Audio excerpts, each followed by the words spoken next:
What foods seem completely fine until you realize how it's actually made? Imitation crab.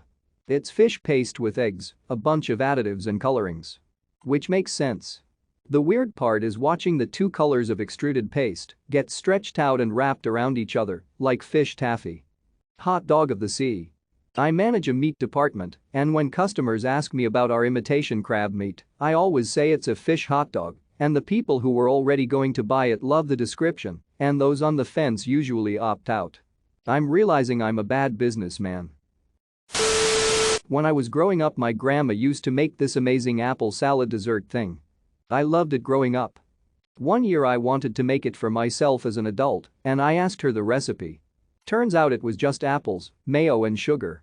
Reminds me of my grandpa's sweet and sour meatballs. It's meatballs mixed in a sauce that's made with only ketchup and grape jelly. It's hardly really good. That's a popular crockpot dish. My mouth dropped so hard. I'm sorry your favorite childhood dish has been ruined. Mayo is just egg yolk and oil. My wife's aunt made a mushroom soup that she had me try, supposed to be super healthy and tasty. I tried it, it was okay, and then she showed me the mushrooms. F***ing caterpillars that had cordyceps. I'll see y'all later as patient 0. Edit, here a pic of the little buggers. Why would she do that? I just googled this, and I don't understand. For curious folk like me, click at your own risk. Mild NSFW. The caterpillars are said to be super healthy and nutritious for the body in China. They use it as almost medicine. Along with these caterpillars, sea cucumbers are eaten in the same regard. Both super expensive. Sea cucumbers is definitely an acquired taste. Really weird texture. Edit. Even if only 5% of the Chinese population believes in these old practices, that's still a 70 million people market, double the size of Canada. Not everyone is okay with sea cucumber and caterpillars. Everyone most definitely can't afford it. Edit 2. Yuka Hartho explains very well why Chinese people tend to eat weird exotic stuff. Go Reddit.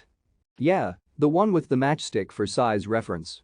As for why, the in-laws are Asian and my mill is terminal, so they're trying out anything to help, including $600 handful of cordyceps caterpillars.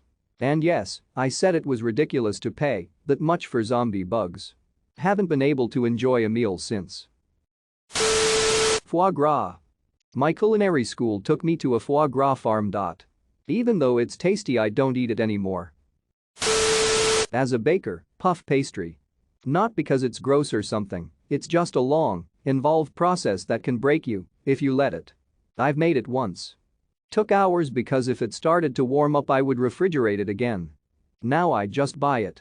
The difference between homemade and raw store-bought is negligible with everything I tend to add to it around it. Not worth the 3-ish hours it took. I used to want to make everything from scratch until I came across Make the Bread, Buy the Butter. This book changed my life lol.